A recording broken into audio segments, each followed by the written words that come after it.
Hi there.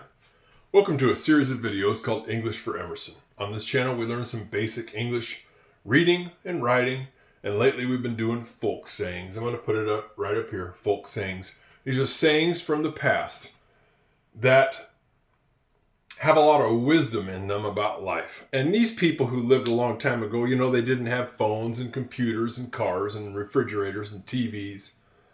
They had to deal a lot with horses and chickens and pigs and cooking and cleaning and the weather and a lot of sitting around too, because they didn't have a lot of things that we have today to pass the time.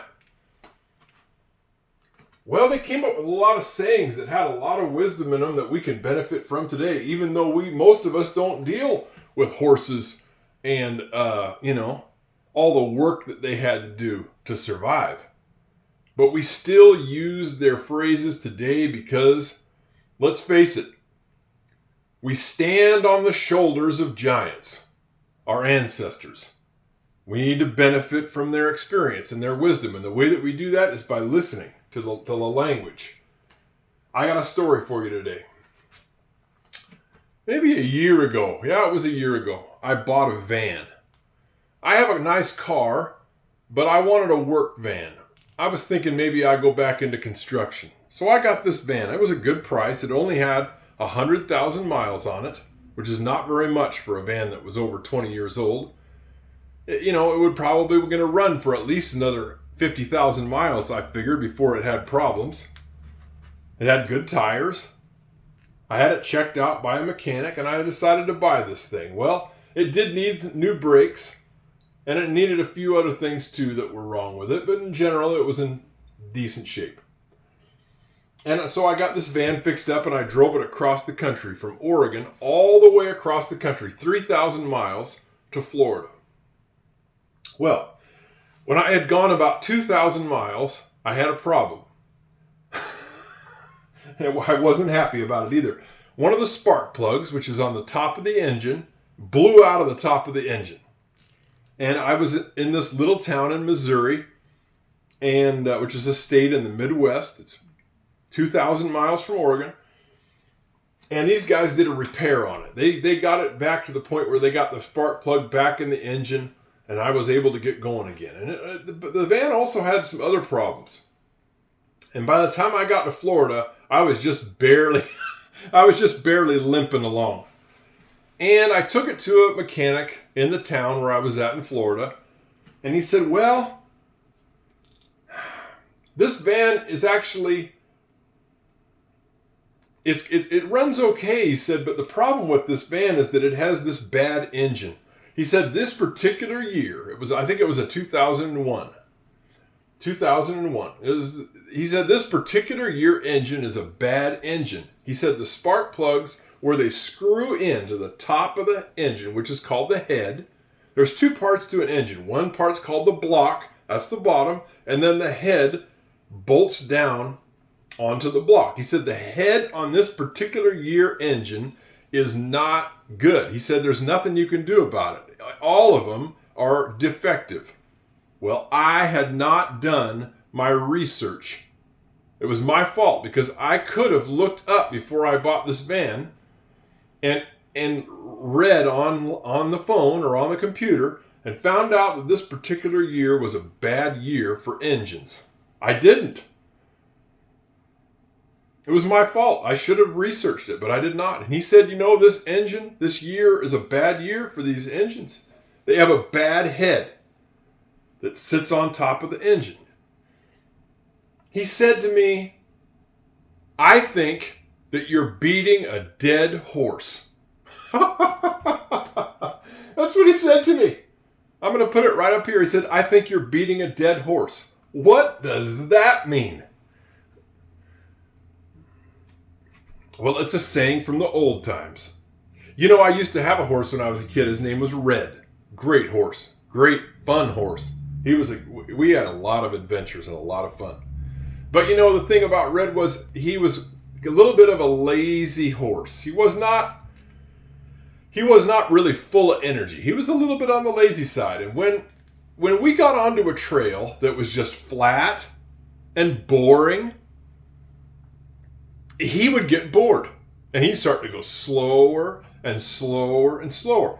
And eventually I'd have to kick him, boom, in the belly to get him to speed up. And he would kind of, he would go faster for a little while, then he'd slow down again. He'd get bored, and I'd have to kick him again. He would get going a little bit faster. But it got to the point where I got tired of kicking him, and he kind of just ignored me after a while. Well, I had to stop, say, Red, stop. I said, whoa. And I got a branch off of a tree. I picked it off of a tree, and I took the leaves off of it and made it a nice straight branch. And I took it, and I went whoosh, right on the rump. That got Red's attention. He was like, well, okay. He started going. Then he got going, and then he started to slow down again. He got bored again, and I took that twig or that branch, and I showed it to him. I just put it out in front of him. I said, see, I still have it. And he looked at it, okay. And then he would go along just at the right pace. Horses get bored too, you know. What's the point in walking down this boring path fast? Well, sometimes you have to give a horse a little encouragement. There's no point in beating him. There's no point beating anything. But, you had to give him a little pop on the butt. Whoosh, to wake him up. He was bored. And I wanted to get places. Well, I mean, it's basically common sense. But the old timers came up with a saying. And we use it to this day. You're going to hear it. And that saying is, there is no point beating a dead horse. Well, that's true. You can go out and hit a dead horse on the butt. It's kind of like gross, or it's kind of what we'd say a little bit of an ugly saying to think about beating a dead horse. But people do this all the time. They keep on trying to fix something that's broken.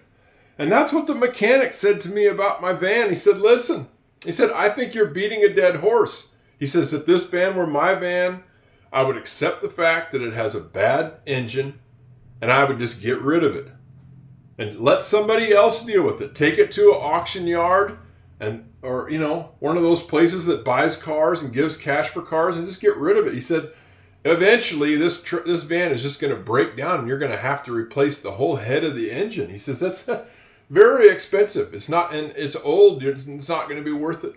He says, I would get rid of it and stop beating a dead horse. I took his advice.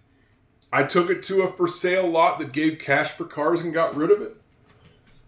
I stopped beating it.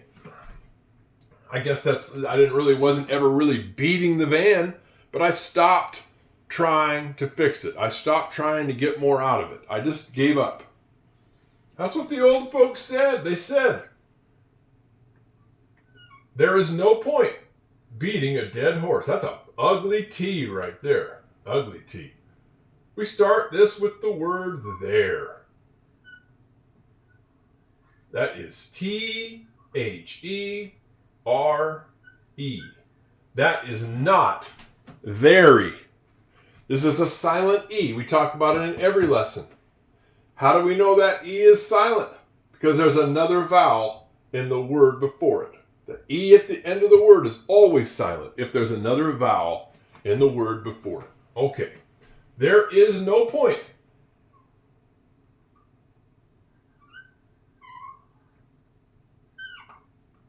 There is no point. Point is P O I N T. There is no point. This is a new word for us on English for Emerson, the word point.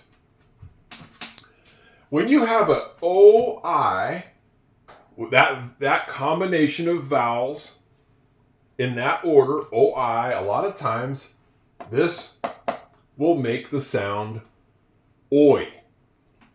We don't have a vowel in English that makes the sound oi. Like A can make an A or an A. E can make an E or an E. I can make a I or an I. But there is no vowel by itself that can make the sound oi. One of the ways that we do it is with an OI. There is no point.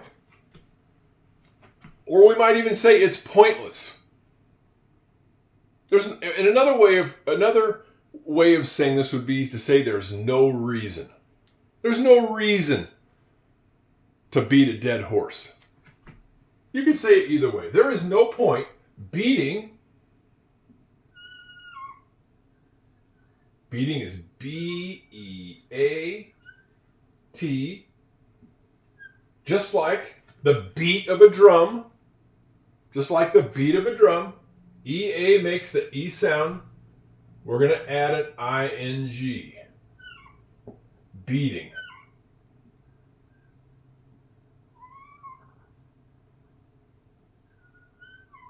Beating. There is no point beating.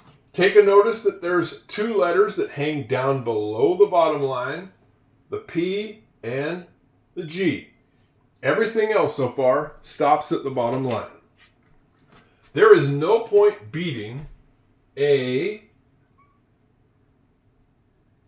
dead. Here's another new word on English for Emerson. Dead is D-E-A-D.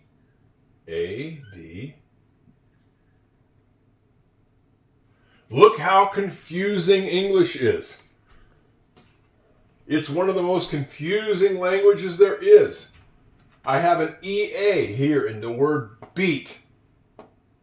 The EA makes the sound E for beat. I have an EA here in the word dead. The EA here makes the sound E. It's the same two letters, EA, but one combination makes the sound E, the other combination makes the sound E. It makes absolutely no sense. English has no logic. It has no logic. It's mostly memorization. It doesn't make any sense. I wish it did, but it does not. Because there's no reason the same combination of letters should make two totally different sounds. But they do. There is no point beating a dead horse. H-O-R-S-E.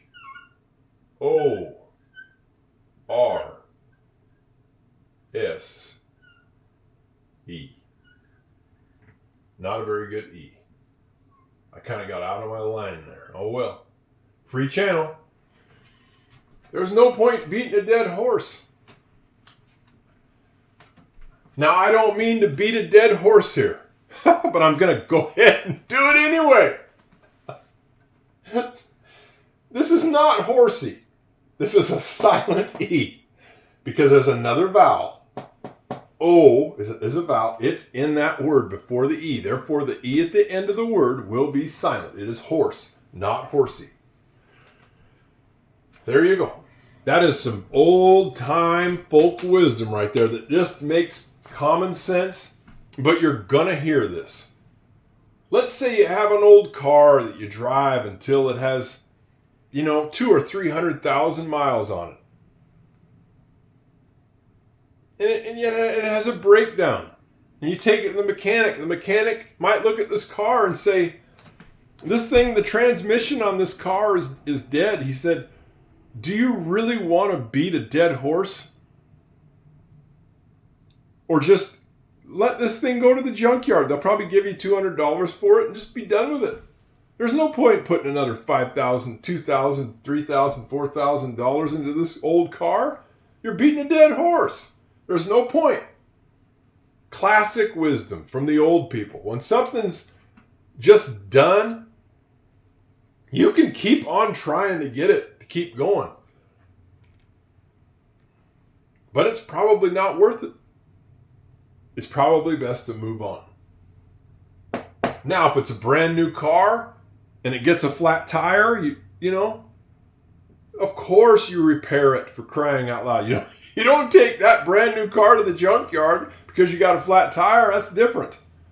Yes, you repair it, but something super old with a big repair that has to be done, especially a car, something like that, let her go. Let her go.